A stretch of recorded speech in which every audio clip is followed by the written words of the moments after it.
어느 날 문득 평소처럼 시작한 하루 속에서 뭔가 이상한 낌새를 느낀 적이 있으신가요? 분명 아무 일도 없었는데 누군가의 눈빛이 차갑게 느껴지고 무심코 던진 말 한마디가 어딘가 이상하게 돌아가는 느낌. 처음엔 기분 탓인가 싶지만 시간이 지나면 확신으로 바뀝니다. 누군가 나에 대해 좋지 않은 말을 퍼뜨리고 있구나. 그것도 내가 신뢰했던 혹은 가까웠던 사람일 가능성이 높습니다. 그런데 이 무시와 험담은 결코 노골적이지 않습니다. 은근하고 조용하며 들키지 않게 퍼집니다. 그래서 더 무섭습니다. 직접적으로 마주칠 일도 없고 정면으로 따지기도 애매합니다. 뒷담화는 언제나 어딘가에서 나를 지워놓은 채 이루어지며 내 평판은 내 모르는 사이에 서서히 무너집니다. 그리고 그 피해는 어김없이 내 일상과 관계 속에 남습니다. 내가 뭘 잘못했나 고민하다 보면 나도 모르게 고개를 숙이고 괜히 사과하며 상황을 모면하려 들게 됩니다. 하지만 이런 방식은 문제를 해결하기보다 더 깊은 함정으로 빠져들게 합니다.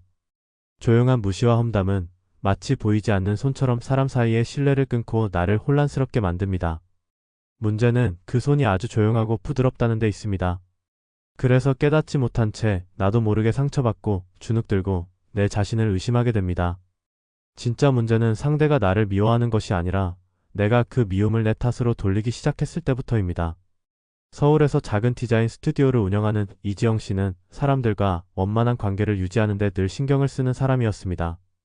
누가 다소 무례하게 굴어도 그럴 수도 있지라며 넘기고 마음에 상처가 되는 말도 내가 더 너그럽게 받아들이자 하고 스스로를 다독이곤 했습니다. 사람들과의 갈등을 피하고 싶어 언제나 먼저 양보하고 참는 습관이 몸에 배어 있었죠. 그런데 어느 날 오래 알고 지낸 지인이 자신을 뒷담화하고 다닌다는 이야기를 듣게 되었습니다. 놀라고 속상했지만 지영 씨는 그 지인에게 먼저 연락해 혹시 내가 무심코 상처 주는 말을 했다면 미안해라며 사과했습니다. 상대방이 마음을 돌려 관계가 회복되길 바랐던 겁니다. 하지만 돌아온 결과는 예상과 달랐습니다. 그 지인은 오히려 더 당당하게 행동했고 사과한 걸 보니 지영 씨가 잘못한 거 아니야? 라며 다른 사람들에게도 당당하게 말하고 다녔습니다. 결국 지영 씨는 깨달았습니다. 아무리 예의 바르고 부드럽게 말해도 나를 좋지 않게 보는 사람에게는 그 진심이 전달되지 않을 수 있다는 것을. 그리고 때로는 먼저 사과하는 행동이 상대에게 잘못을 인정한 신호처럼 보일 수 있다는 사실도 알게 되었습니다. 그날 이후로 그녀는 더 이상 이유 없는 무시의 사과로 대응하지 않기로 결심했습니다. 서울에서 작은 디자인 스튜디오를 운영하는 이지영 씨는 사람들과 원만한 관계를 유지하기 위해 늘 노력해왔습니다. 누군가가 다소 무례한 말을 해도 그럴 수도 있지요라며 넘기고 마음에 상처가 되는 행동도 내가 더 너그럽게 받아들이자라고 스스로를 다독였습니다. 갈등을 피하고 싶다는 마음에 언제나 먼저 양보하고 참는 태도가 몸에 익숙해졌습니다. 그러던 어느 날 오랜 지인이 자신을 험담하고 다닌다는 이야기를 듣게 되었습니다. 충격을 받았지만 지영 씨는 그 지인에게 먼저 연락을 해 조심스럽게 사과했습니다. 혹시 제가 무심코 상처가 되는 말을 했다면 미안합니다 라고 전하며 관계가 회복되기를 바랐습니다. 그러나 결과는 그녀의 기대와 전혀 달랐습니다. 상대는 오히려 더욱 당당해졌고 사과한 걸 보면 결국 본인이 잘못한 거 아니겠느냐며 다른 사람들에게 더 큰 소리로 떠들기 시작했습니다. 이 일을 계기로 이지영 씨는 중요한 사실을 깨달았습니다. 아무리 정중하고 따뜻한 말로 다가가도 이미 나를 좋지 않게 보는 사람에게는 그 진심이 제대로 전달되지 않을 수 있다는 점입니다. 오히려 그런 사과는 자신의 위치를 낮추고 상대에게는 승리감을 주는 행동이 될 수 있다는 것도 알게 되었습니다. 그 후로 그녀는 이유 없는 무시에 굳이 사과로 대응하지 않기로 결심했습니다. 감정을 누르고 사과하는 대신 자신을 지키는 침묵과 거리두기가 더 건강한 선택임을 배웠습니다. 서울의 한 마케팅 회사에서 일하는 박유진 씨는 누구보다 성실하고 조용한 직원이었습니다. 큰 실수 없이 묵묵히 자신의 일을 해내는 스타일이었고 누구와도 특별히 갈등을 일으킨 적이 없었습니다.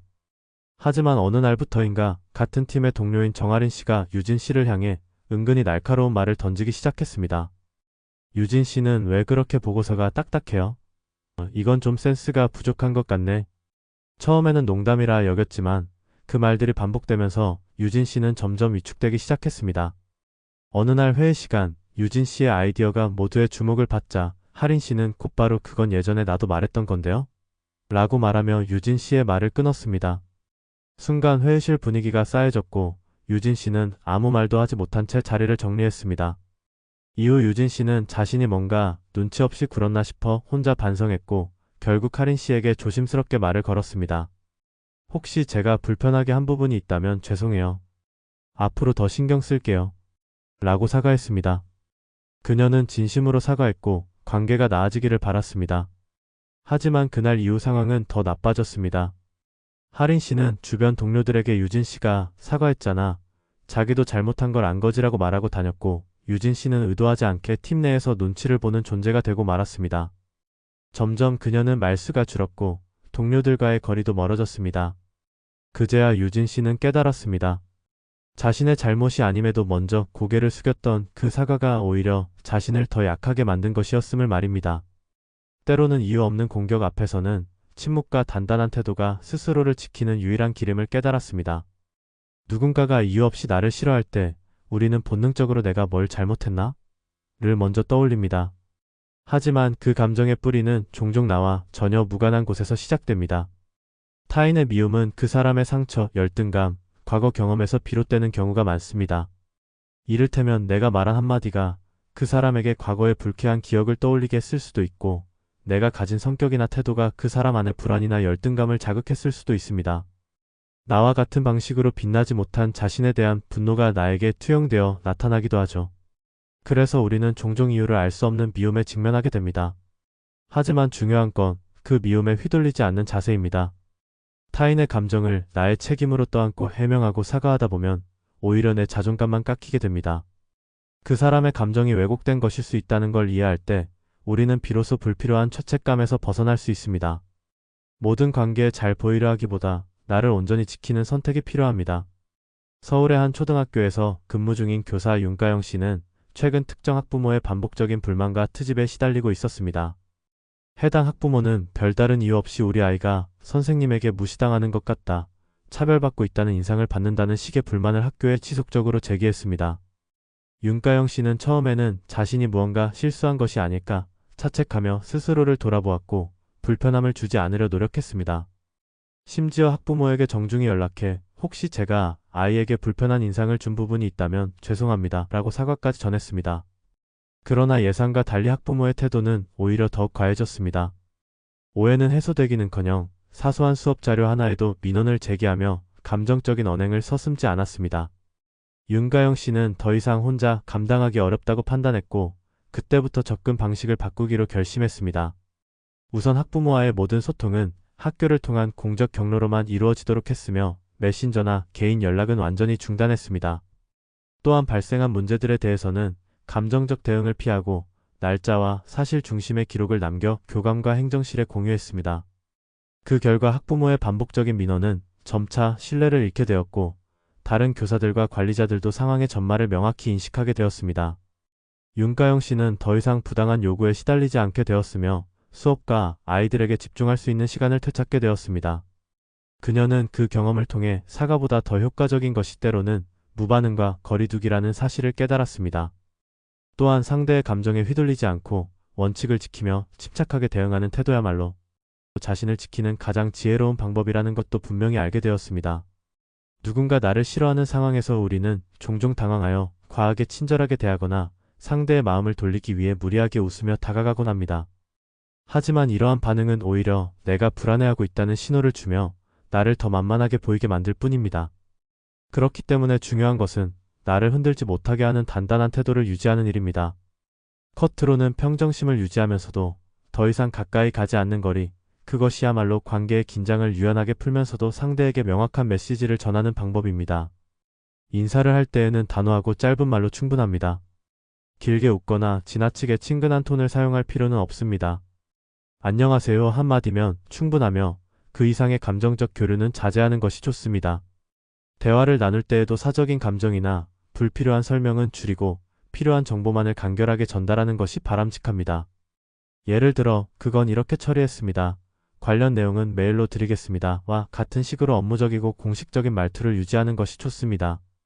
이러한 정제된 말투와 감정 배제는 상대에게 더 이상 내 감정선을 넘을 수 없다는 경계를 만들어줍니다. 또한 우리가 흔히 빠지는 실수 중 하나는 나를 싫어하는 사람을 설득하려 하거나 오해를 풀기 위해 자꾸 설명하려 드는 태도입니다. 그러나 상대의 감정은 그 사람 안의 내면에서 비롯된 문제일 가능성이 큽니다. 설명을 반복하면 반복할수록 상대는 그것을 내 불안함이나 죄책감으로 받아들여 더 우위에 서려 합니다. 그러므로 그 부분에 대해선 따로 말씀드리고 싶지 않습니다. 와 같이 분명히 선을 긋고 설명 자체를 자제하는 것이 더욱 효과적입니다. 설명은 관계를 회복시키기보다 오히려 나의 감정을 더 소모하게 만들 수 있습니다. 무엇보다 중요한 점은 감정을 털어놓을 대상은 신중히 선택해야 한다는 사실입니다. 나를 싫어하거나 무시하는 사람 앞에서는 감정을 드러내지 않는 것이 현명합니다. 그들은 나의 반응을 기대하며 도발하는 경우가 많기 때문입니다.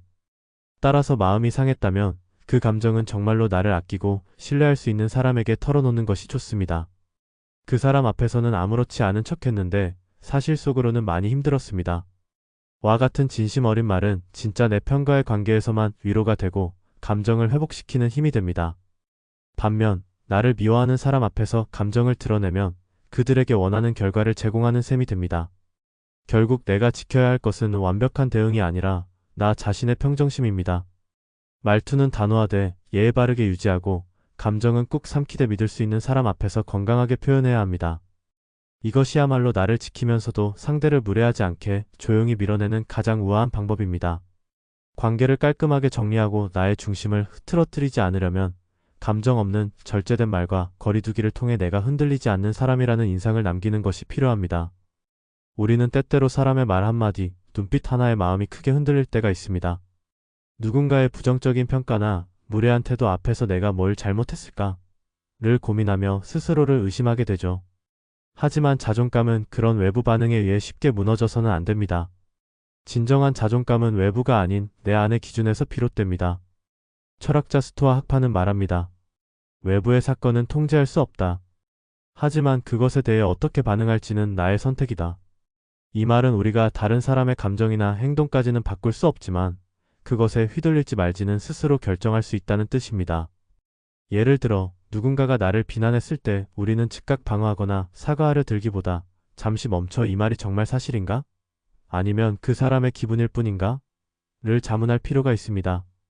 이 한 번의 멈춤이 우리를 감정의 소용돌이에서 보호하는 강력한 방패가 됩니다. 철학자 칸트는 존엄은 외부가 아닌 내면에서 비롯된다고 말했습니다. 나의 존엄은 누가 인정해 주느냐가 아니라 내가 스스로를 어떻게 바라보느냐에서 시작된다는 것입니다. 또한 우리가 내면의 중심을 잃을 때 흔히 빠지게 되는 함정은 비교입니다. 남이 나보다 더 인정받는 것 같고 더 좋은 인간관계를 맺고 있는 것처럼 보일 때 우리는 괜스레 스스로가 초라해지고 관계 속에서 불안해지곤 합니다. 하지만 비교는 타인의 삶을 통해 내 가치를 측정하려는 습관일 뿐 그 자체로 의미가 없습니다. 철학자 몽테뉴는 비교는 인간을 불행하게 만드는 가장 빠른 길이라 했습니다. 그러니 누가 나를 어떻게 대하든 타인의 잣대에 내 마음을 맡기지 말고 내가 나에게 묻는 습관을 들여야 합니다. 나는 내 기준에 맞게 살아가고 있는가? 나는 지금의 나를 존중하고 있는가? 마지막으로 내면의 중심을 지키기 위해선 삶의 방향성을 자주 점검하는 것이 필요합니다. 사람의 감정은 늘 흔들리기 마련입니다. 하지만 감정이 아닌 가치에 따라 움직일 때 우리는 훨씬 덜 소모되고 더 단단해집니다. 나를 싫어하는 사람에게 휘둘리지 않고 무시당해도 중심을 잃지 않는 힘. 그것은 결국 나는 어떤 사람이 되고 싶은가? 에 대한 끊임없는 질문에서 나옵니다. 타인이 아닌 나의 철학이 삶의 중심이 될 때 우리는 어떤 관계 속에서도 흔들리지 않는 존재가 될 수 있습니다. 우리는 살아가며 다양한 사람을 만나고 그중 누군가는 나를 이해하고 존중하지만 또 누군가는 나를 오해하고 싫어하고 깎아내리기도 합니다. 그럴 때 우리는 자주 묻습니다. 내가 뭘 잘못했을까? 하지만 반드시 기억해야 할 사실이 있습니다. 모든 감정의 원인이 나에게 있는 것은 아니라는 것. 누군가의 불친절이나 무시는 그 사람의 내면에서 비롯된 것일 수 있습니다. 그럼에도 우리는 관계를 지키고 싶다는 이유로 스스로를 낮추고 마음을 다치게 하며 불필요한 사과를 반복하곤 합니다.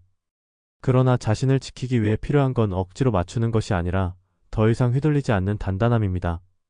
단단함은 무례함에 맞서 싸우는 것이 아니라 조용히 나를 지키는 것에서 시작됩니다.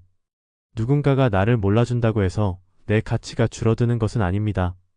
중요한 것은 내 진심이 통하지 않는 사람에게 집착하지 않고 나를 진정으로 이해해줄 사람을 바라보는 용기입니다. 어떤 관계든 끊는 것이 두려울 수 있지만 관계를 놓는 건 끝이 아니라 새로운 나를 시작하는 방법일 수 있습니다. 때로는 거리를 두는 것이 상대를 벌주는 것이 아니라 나를 존중하는 행동이기도 합니다. 그리고 무엇보다 중요한 것은 내면의 목소리에 귀 기울이는 일입니다. 지금 나를 아프게 하는 그 사람이 정말로 내 삶에 필요한 사람인지 아니면 내가 두려움에 집착하고 있는 것인지 솔직하게 들여다봐야 합니다. 나의 시간을 빼앗고 내 자존감을 흔드는 사람에게 더 이상 마음을 내어주지 않겠다는 결심은 가장 조용하면서도 가장 강력한 자기 선언입니다. 세상에는 나를 싫어하는 사람도 분명 존재하지만 동시에 나의 진가를 알아보고 진심으로 아껴주는 사람도 존재합니다. 우리는 더 이상 사랑받지 못한 곳에 머물며 나를 잃어가서는 안 됩니다. 관계를 통해 나를 증명하려 하지 말고 내가 누구인지에 대한 확신으로부터 관계를 선택하세요. 단단한 나는 그렇게 탄생합니다. 혹시 여러분도 이런 일을 겪었거나 겪고 있다면 댓글로 공유해보세요. 그리고 더 나누고 싶다면 구독, 좋아요도 부탁드립니다. 사람을 읽다였습니다.